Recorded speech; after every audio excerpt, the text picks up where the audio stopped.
Всем привет, с вами Иван. В начале мая сажали картошку.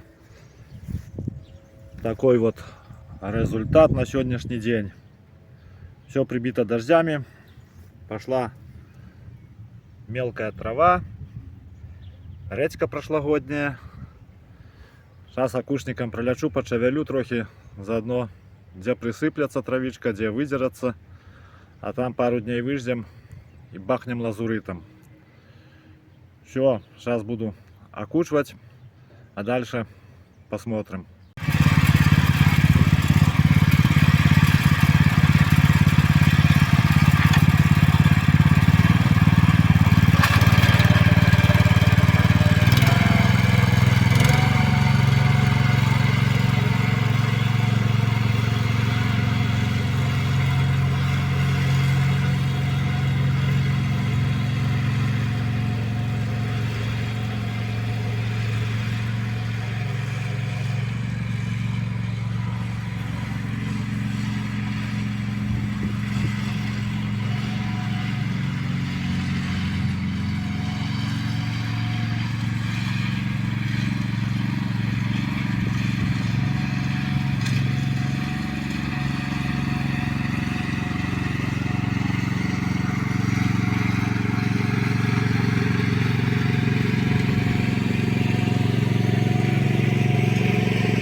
Итак, все по-быстрому пролетел, подшевелил, хай подсыхая. Где-то что-то присыпалось, где-то не. Земля тяжелая, ездить тяжело. Ну, сейчас картошка повыскакивая, прошевелим еще разок. А так, влаги хватает, все уже повсходило. Даже бураки уже повылазили, немного присыпал. Главное не отграбьте от хозяйки. Там огурцы под банками. Короче, все, всем пока, до следующих роликов.